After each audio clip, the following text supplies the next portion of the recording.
people don't read ads. People read what interests them, and sometimes it's an ad. And you can apply that to anything. People read LinkedIn posts. People don't read LinkedIn posts. People read what interests them, and sometimes it's a LinkedIn post. Key is to be interesting. And that can mean a whole bunch of different things, by the way. That's the key, is to find out what's interesting right now. Depends on the audience too. Who's the audience on LinkedIn? What type of people are they? What are they interested in? Just because a bunch of people over here find it interesting doesn't mean that these people will now. So that's really it at the end of the day. It's my philosophy about whether or not, it's not about writing short copy or long copy. You should really write like the person who's reading it has to be. If you keep that in mind, you'll write just what needs to be written. Hello, everyone, and welcome to the Fully Managed Podcast, the podcast where we discuss marketing and business tips to help assist you on your business journey. I'm your host, Shannon, Penji's partnership coordinator, and I'm joined here today with two very special guests, Justin and Aaron from Genius Scouts. Thank you both for joining me today. I really appreciate it. Thank you for having us. Thanks for having us. Yes, of course. So, could you both tell me, maybe you have different stories? I don't know. Could you both tell me a little bit about how you guys created Genius Scouts, how you kind of got up to this point? And can you tell me about the history? Because I did read up on your website and it seems like it's a more unique history than a lot of people start. So, I'd love to hear about that as well. So Aaron, you go first. All right, I guess I'll take it. Yeah, so I guess we both have relatively different backgrounds. I started off as an accountant, ran a marketing agency for many years, primarily focused on paid ads for SaaS companies, for tech companies, and things like that. But in the past year or two, I was mostly focused more consulting as a fractional CMO. In the course of that work, kind of worked a few times with Justin, brought him in on some projects. We were friends. We live in the same community, but he's also an incredible copywriter and just one of the most, brilliant advertising and marketing ideas guys that I know. And so, it was great pulling him into some projects. He pulled me on the marketing side and some of the projects that he was working with for some clients. And, eventually we just realized that we had a very similar vision in terms of the power of personal branding and LinkedIn content to grow a personal brand, to grow people's companies from a founder-led growth perspective and things like that. And, one thing led to another over the course of, maybe a year or so of working together, on some projects that we decided to start Genius Scouts a couple of months ago, which is essentially a LinkedIn personal branding agency. Beautiful. Justin, would you like to share your story as well, or do you think that summed it up pretty well? No, it didn't sum it up at all. Aaron seemed too he was being too humble. That's that's why I wanted him to go first. Um, That always needs the last word.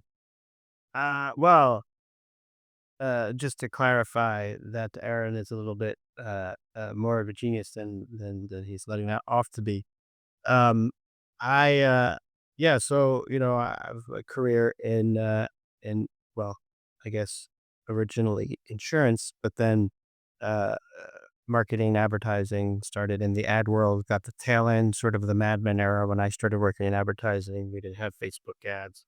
We're still doing commercials and print ads and all that, and playing around on the internet. But and um, spent a lot of my time in house and ad agencies, doing living that life.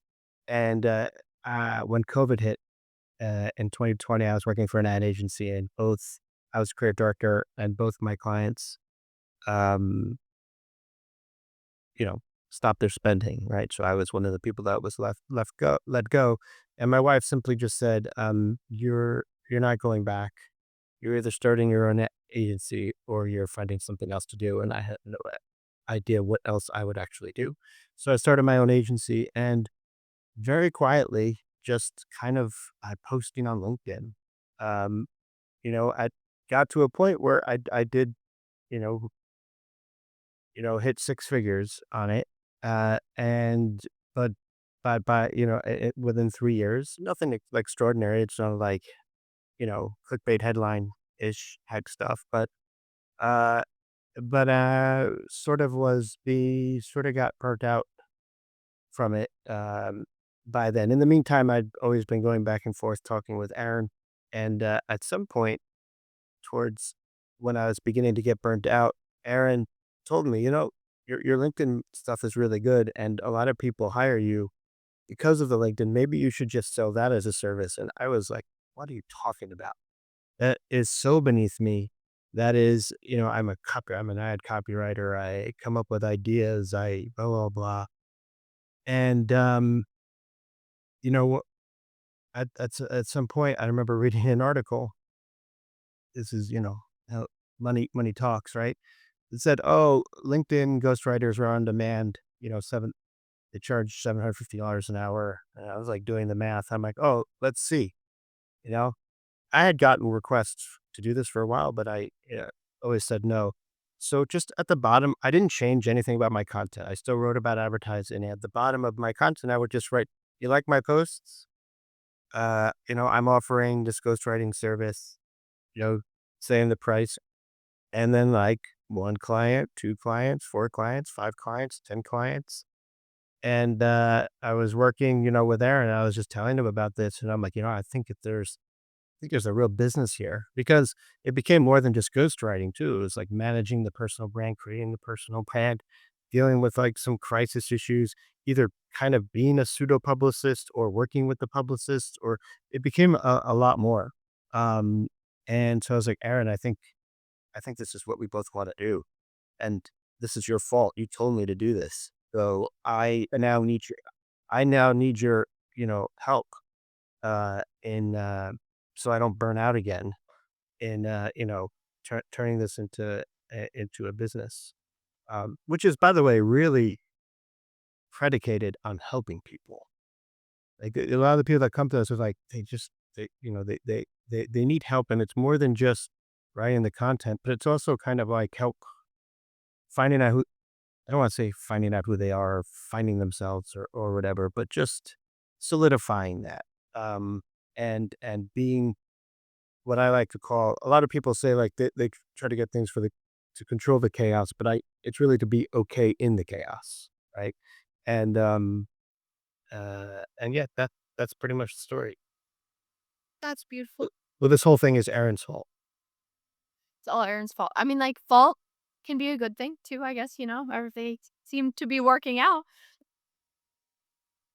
So how did you guys kind of develop your framework for, you have like the pillars of LinkedIn domination and different things like that? Did this something that kind of happened naturally as your engagement on LinkedIn, you figured out what worked? Or was this something that you created after you kind of realized the need for certain things?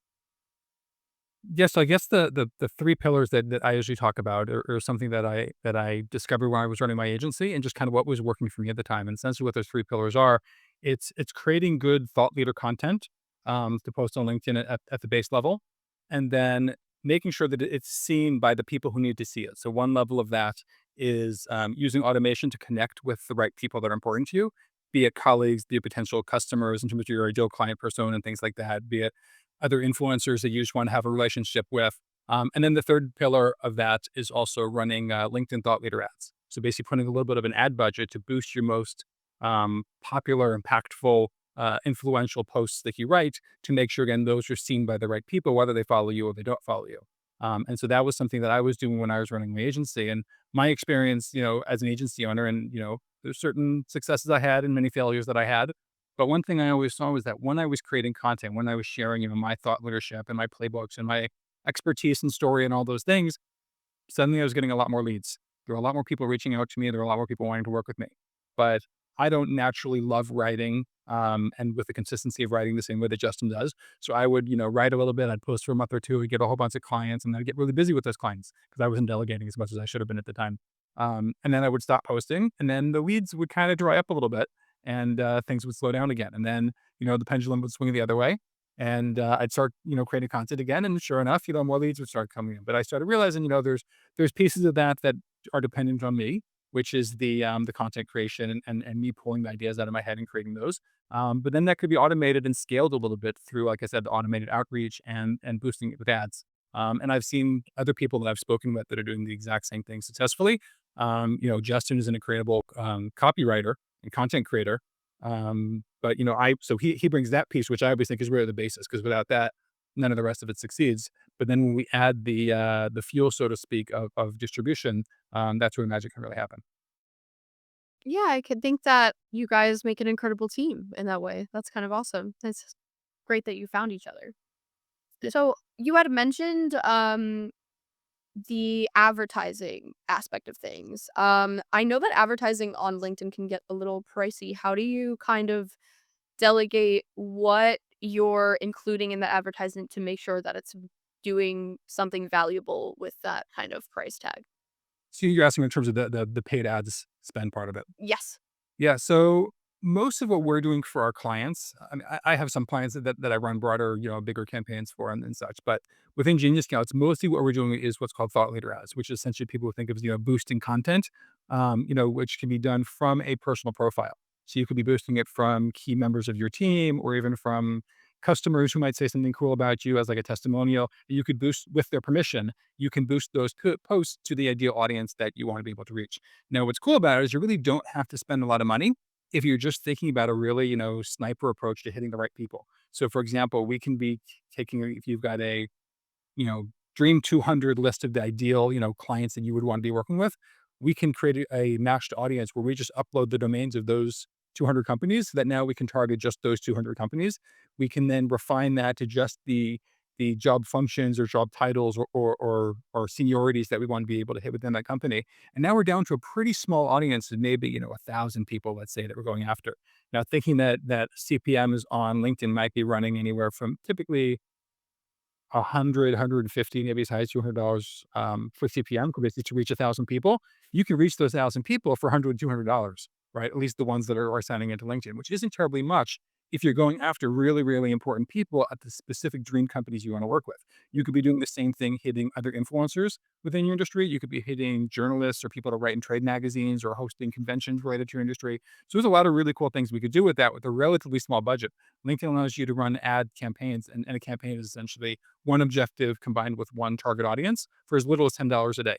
So realistically, you can keep it like an always on campaign for $300 a month, which is pretty good, and know that you're really hitting the most important people. And if you just keep doing that, let's say every week you trade out the piece of content that you're posting, you could just really stay top of mind with some really important content in front of the right people.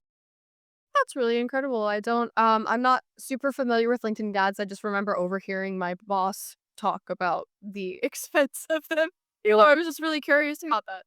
People talk about them being expensive when you think about the cost per impression side of it, Mhm. but because there's so much more business data in the targeting, that the value is actually much higher. So impressions are much more expensive than, let's say, Facebook and Instagram, Mhm. but the cost per lead, the ability to target higher value accounts and people, leads to more revenue, could lead to a lower cost per deal, and sales and revenue that you're generating. So in some ways, people will look at it more as being more expensive, but in reality, I think it's actually cheaper in many ways because you're hitting the right people.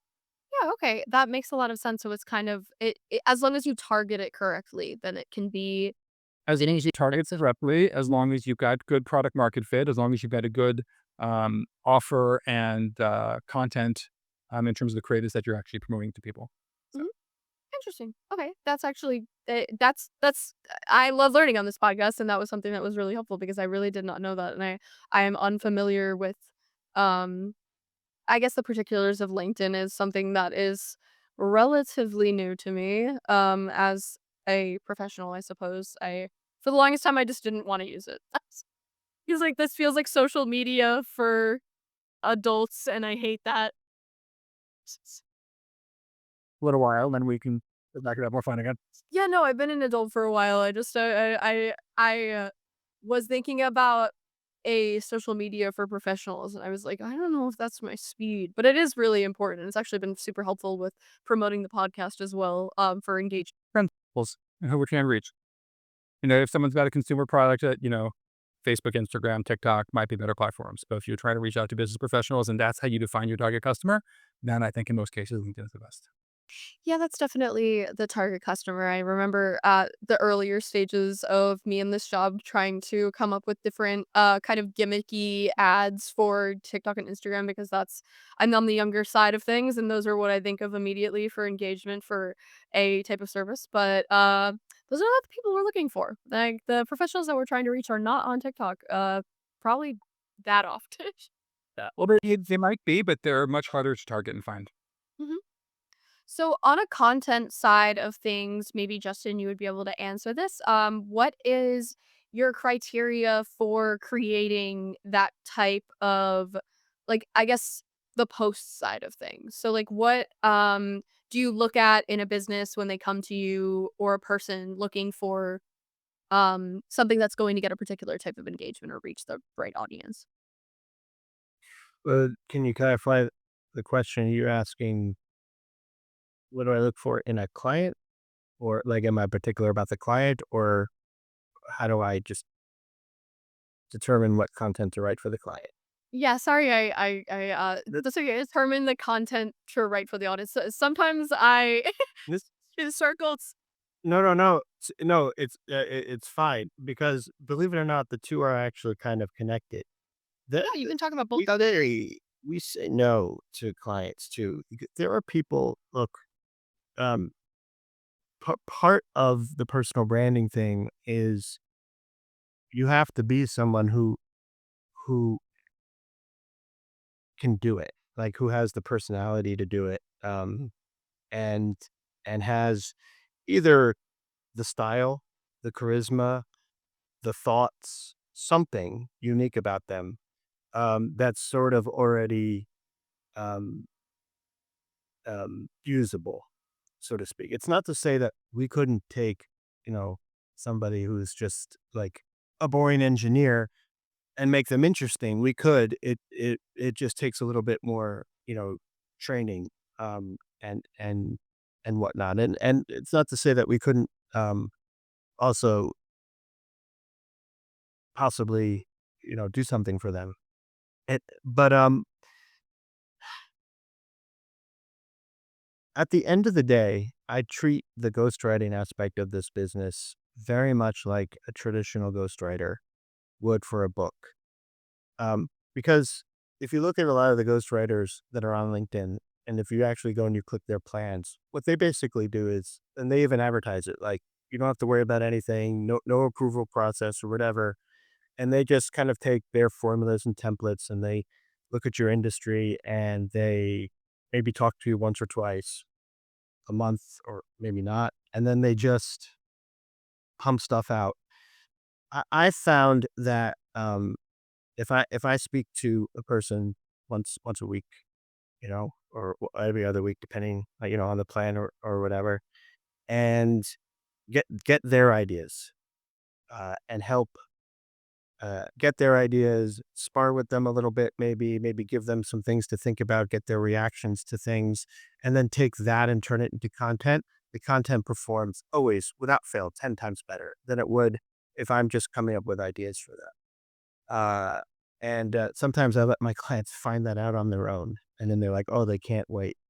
Um, One of my favorite techniques to do it, believe it or not, is devil's advocate. So I will get on, you know, um, say I'm dealing with somebody who owns a um, performance marketing agency, right? So I'll get on a call with them, and I'll pretend to be like a huge advocate of brand awareness. And not just one who's like, "Oh, yeah, performance is important too," but it's like, "Performance is a waste, like, don't do it."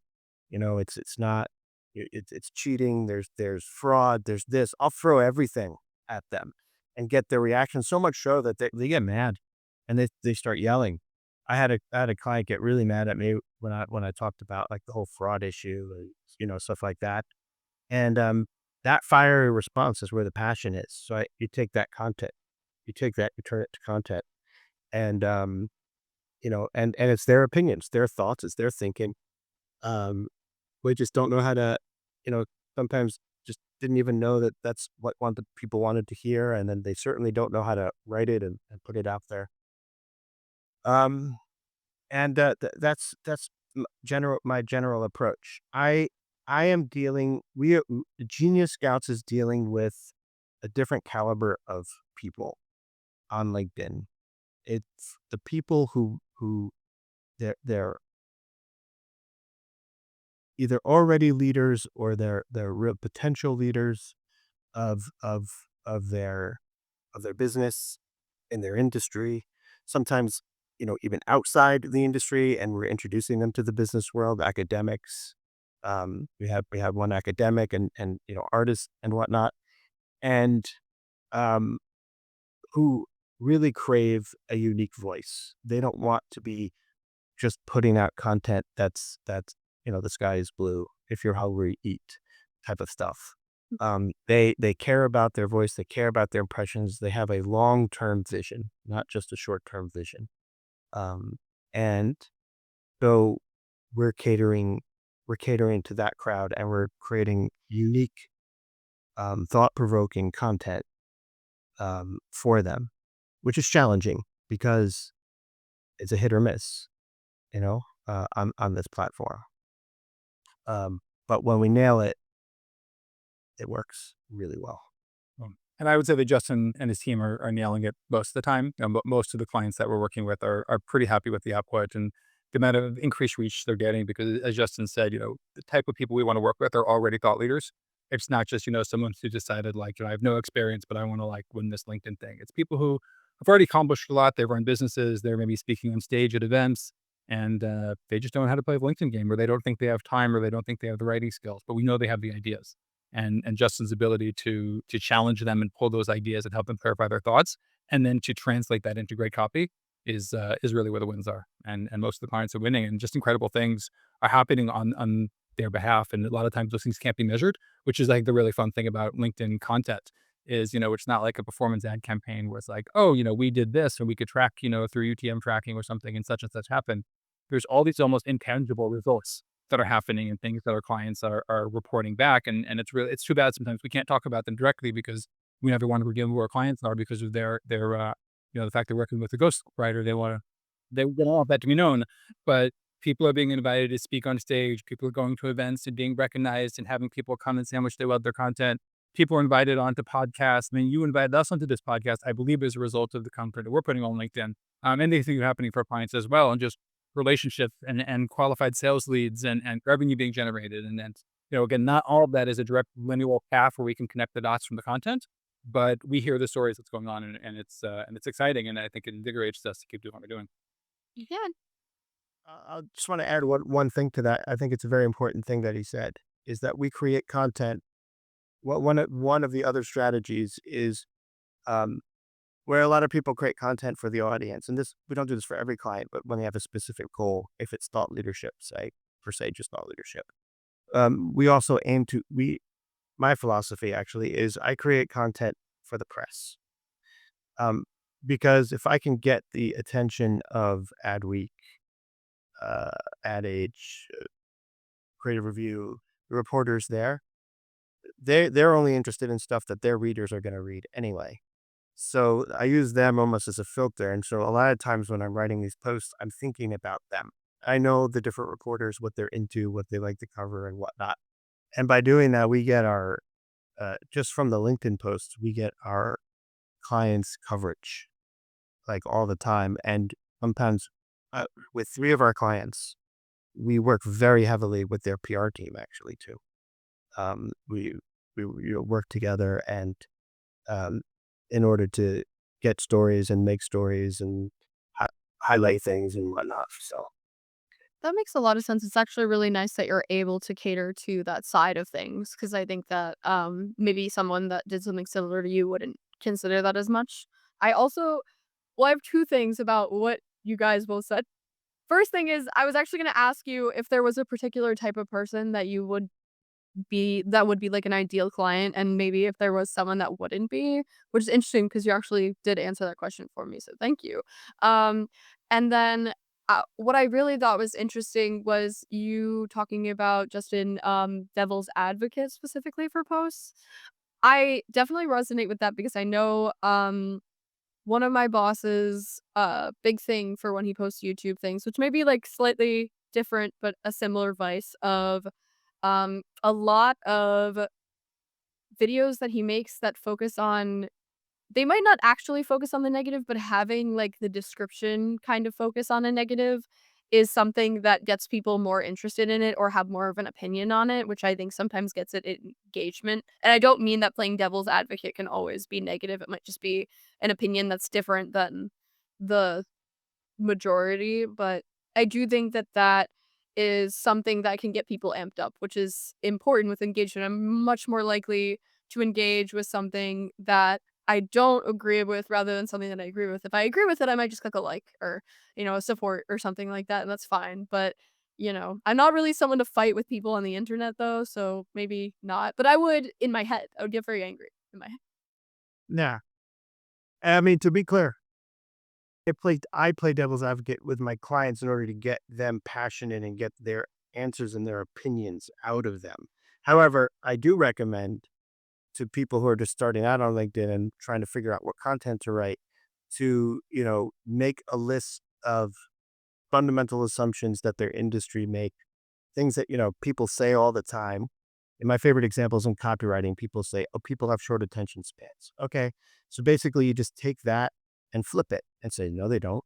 Or even worse, that doesn't matter. Like if people have short attention spans, and why do they binge watch entire seasons of shows on Netflix? It's not the, the attention spans haven't changed. It's just content has gotten worse and more, and there's just more of it. And so, um, and so you write down these things, and it's not that hard to debunk these sort of assumptions, right? Or these idioms that people say.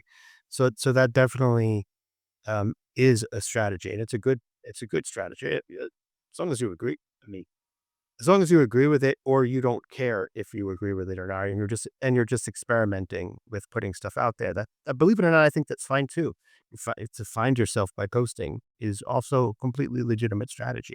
You'll learn that way. Um, there's entire educational theories on that. Just go around probe people, and you'll learn a lot, right? So, Oh. No, I definitely agree with that. It's also really nice to be able to learn through engagement. That's like mm, my favorite part about the podcast.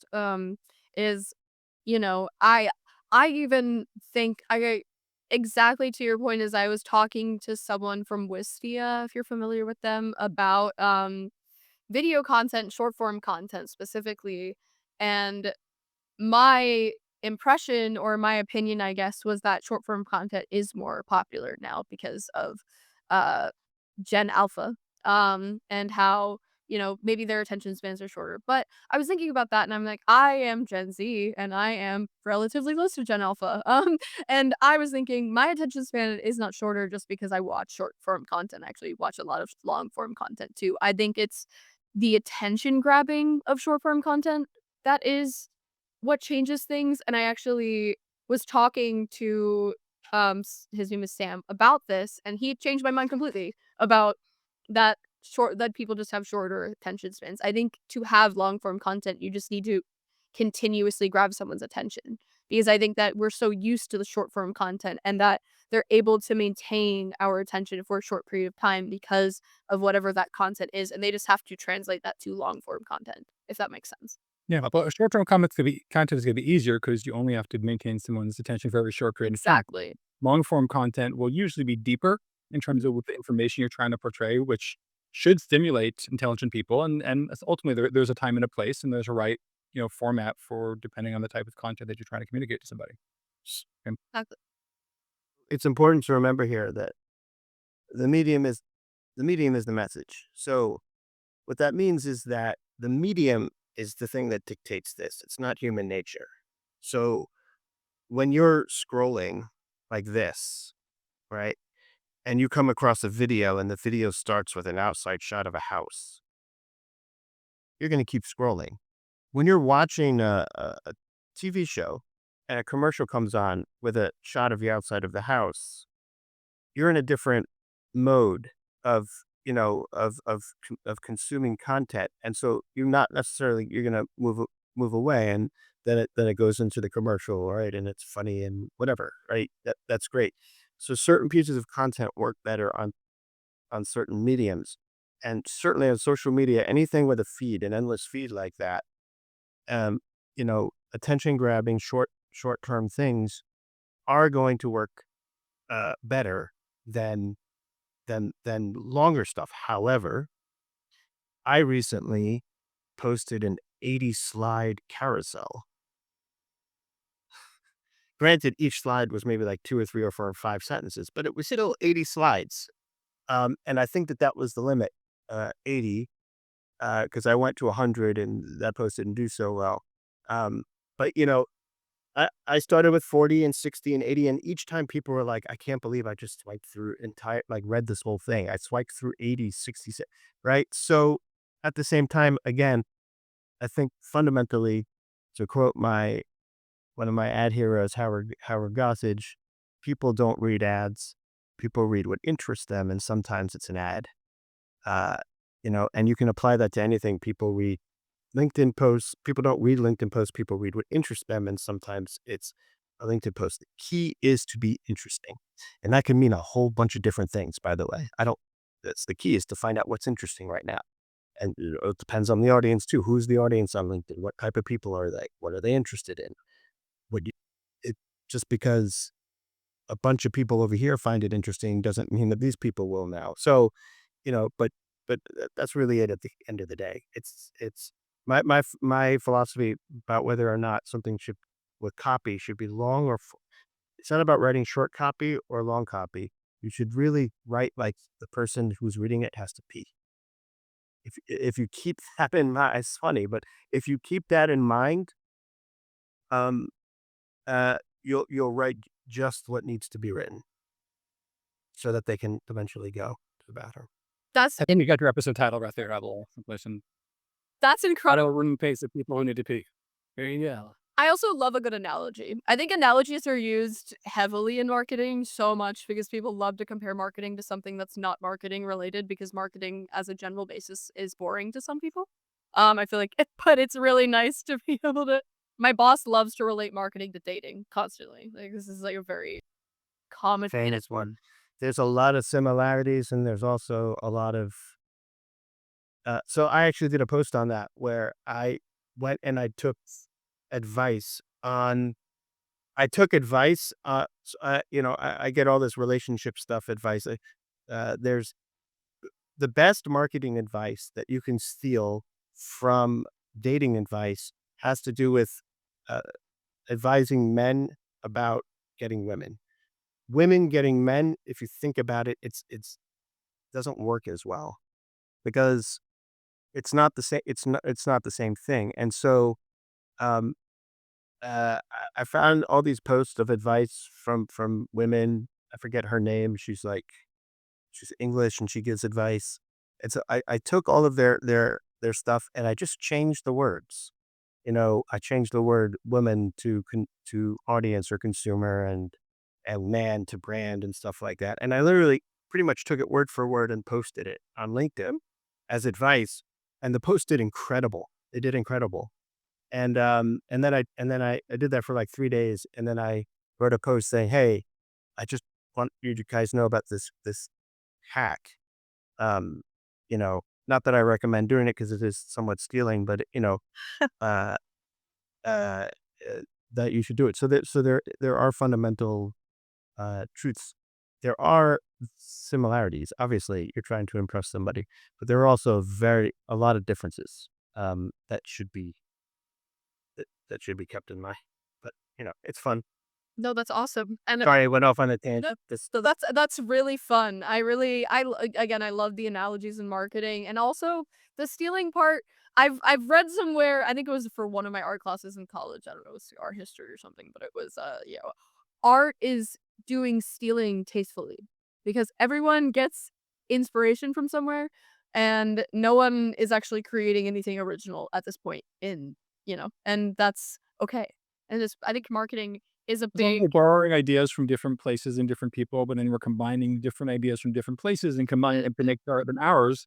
It's like, no artist can own all the colors, right? The colors exist and we just mix and match them in our way, even that might be inspired by somebody else. And the same is true with content.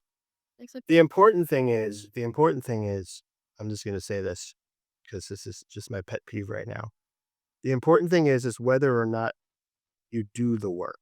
It's okay to copy. It's okay to be inspired, like at this point, a template with blanks things in it is better than using AI because at least the template now it's forcing you to cram your ideas into this form, and it's at least training you to some degree how to think and to write.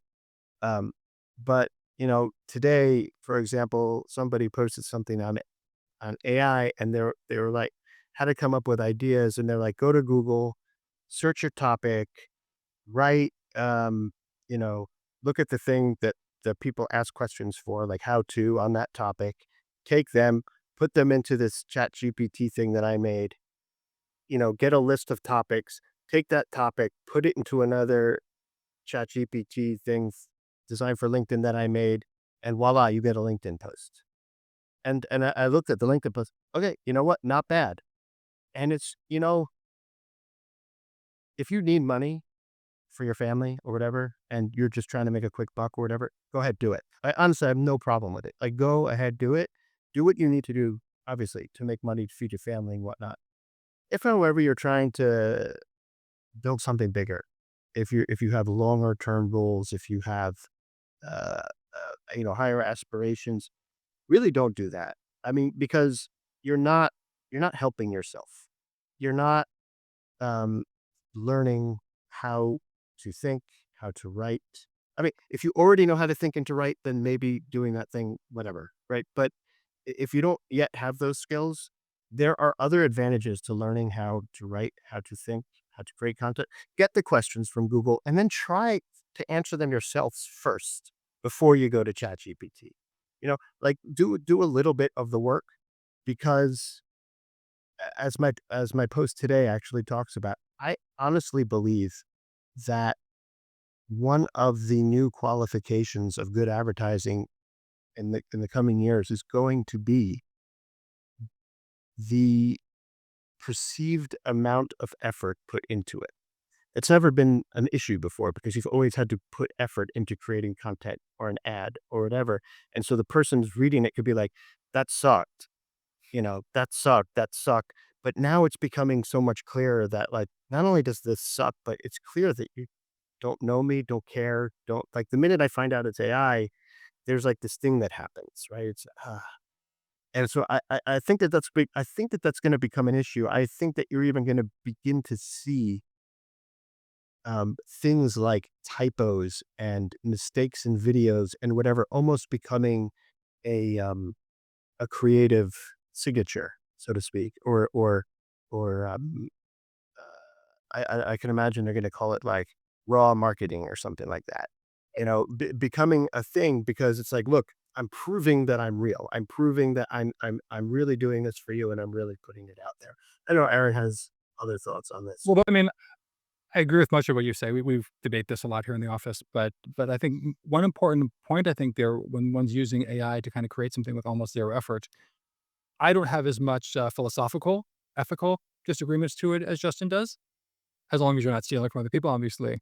But I think there's an element that if you were trying to build yourself into a thought leader and you're selling, especially if you're selling a service or something that's dependent on my thoughts, then if the goal of our content is to create relationships with someone that ultimately wants to talk to us and work with us, but then we've kind of done that on the basis of thoughts that weren't ours in the first place, then there's a little bit of a disconnect that you aren't actually the person that the potential customer I thought they were going to talk to because you put out this content that doesn't really represent you, your personality, your style, your thinking, your ideas. And because I know often it's the ideas we put on our content are what sells people. I've had many people come to me on sales calls and say, Aaron, I've been following your content for 2 years. I knew I needed to hire somebody at the time it was for an ad agency.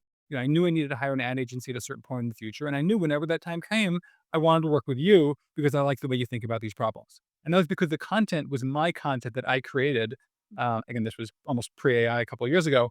Um, but if that work had just been done by me, a couple of clicks and pushing a button, then I would have been selling something that wasn't real because the ideas that brought that customer into me wouldn't have been my own. That process and thought pattern wouldn't have been my own.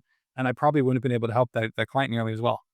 So, Yeah, no, 100%. I've always talked to other marketing agencies that kind of have a similar scope of everything about how I think that agencies don't talk to each other enough, and I think that there's a lot of this feeling of there's secrets, like there's a way to do things and we don't want to tell other people because then they'll do it like us. But I think that people that are more open with talking about their strategies for things specifically in the agency world, I think that those are the people that are actually confident in their work because that means that you think that even if someone were to copy the way that you do it, they can't do it the same way as you. And I think that's kind of what AI is the equivalent of in this conversation, is that, like, yes, AI can probably do something similar that you can, but they can't do it in the same way that you can. They can't do it with the personal touch that you can. They can't do it like humans. I was never afraid that AI was going to replace humans. Yes, sometimes it replaces certain jobs and different things like that because they're this specific field that can be replaced by a computer. But for personal touches on things like writing and all these different things, like, even if AI can make it seem personal, it's still pulling from all these other places that are not personal and are other people that are already existing. And that's not a person. That's just a computer. And you can see that through reading stuff. We can even see it sometimes. We're in the business of looking at reviews for competitors and different things like that. We can tell when a review is AI generated. It's so obvious, and the more you look at AI generated content, the more you can tell that that's a thing. And I think that anyone that is looking into AI content, which I feel like agencies are huge in looking in AI content because it's very helpful with the grunt work, that they can familiarize with that and know and immediately pick you out for doing that. And they probably won't want to work with you. Or maybe if you're doing it really good and really tastefully, maybe they will want to work with you. I don't know. But I don't think that it's as common. And yeah, I don't have any really gripes with it perhaps, but I do think that I don't know, I'd rather send a personalized email to someone, thanking them or, outreaching to them without it being generated by a computer because I just feel better doing that. And people get to know my personality and people get to know me. And I feel like that personal ability is really important in an agency space and in business space in general. I As you can Christian, the me factor and the you factor, I think, are the most important things, and I think it's a really critical point for people to get past what they might consider like the imposter syndrome or the fear of creating. Which is, I think many of us, we go on, we'll talk about LinkedIn as the platform. We go on LinkedIn and we see what people we perceive as our competitors are posting. We're like, oh, they said it so well, they're so smart, their content's so great. But I actually have the same ideas. We have a very similar take on that same idea, but I don't want to post that topic because they've posted that topic. They've stolen that content topic already. And it's really not the case because there are so many things that could be said, but I'm going to say it differently than you're going to say it. And Justin's going to say it differently than I'm going to say it for sure. Um, and I think is that unique take and the unique nuances that we each add to the way that we bring across ideas, even if 90% of what we're saying is very similar to almost what every other person in our industry is going to say. It's that uniqueness that's going to draw in the people who really would be a good connection on a personality wise level to work with us. And to some extent, hopefully will repel the people who just don't like my style, who wouldn't be fun for me to work with, who I'm not going to get along with very well. I want those people repelled as far away from me as possible.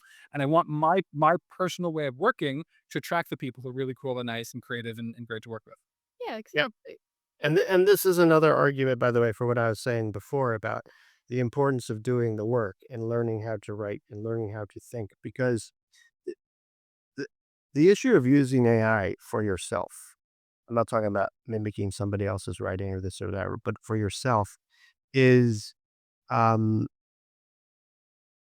is is predominantly for somebody who, doesn't have a voice. So, like, there's all these AI programs that say, "It will take your voice, and we promise it'll, use AI without losing your soul." Well, some people this is gonna sound harsh, but some people don't have souls yet. Some people don't have a voice yet. Some people don't have a tone, a perspective, or anything, and that's okay because 'cause they're young, or they're just getting into an industry, or they just never have thought about it that way before. And so in order to get that, you need to do the work, right? You need to think for yourself, learn how to write. Writing is organizing your thoughts. That's what writing is. It's not necessarily writing, organizing your thoughts, stuff like that, and develop a unique voice that way. You're not going to develop it with AI. And so, I mean, using AI tools with research and stuff, maybe, but and then once you have that tone, then you can train an AI to be an extension of your voice, an extension of something. It needs something to mimic. If it's just writing the perfect LinkedIn post, then it's writing the perfect LinkedIn post just like everybody else. So it can't copy a voice if you don't have one. And so, you know, really that's why I say a lot of people say use AI to help you scale, then go and do the writing that you want to do. I say actually do the opposite, right? Do the work, you know, get, do focus on the quality, and then use AI to help you scale that quality. It just seems like a smarter, a better strategy to me. So, like, because look, that's the other thing that people have to be careful about. All these people who go around saying, "Hey, look, I used AI and I got, and now I have a 500,000 followers," or whatever statistic or numbers they want to prove to show how great AI is. But you have to like look at them and be like, "Oh, they were already famous before AI came out. So AI didn't make them famous, and AI didn't build their personal brand, and AI didn't make them amazing thinkers and whatnot." And so when they use AI, it's not a fair litmus test for you of you using AI, and starting from scratch or whatever. If Gary Vaynerchuk, I always give this analogy, if Gary Vaynerchuk went onto ChatGPT and said, "Give me 365, aphorisms about gratitude," and then without even looking at them, cut and paste them, put them in the Hootsuite, and then pump them out on LinkedIn every day at 5 p.m. Boom, boom, boom. Each one of those would get thousands and thousands of likes. Imagine if he was like, "I used AI to do it. See how great that was." No, of course, it has nothing to do with him using AI, right? All AI did was help him do it faster, but he's already established himself as the person who's all about gratitude and all about this, and he's already famous. Such an important thing to remember. I And that's why when we deal with clients, I like to take their thoughts. It's from their thoughts. It's not me thinking for them.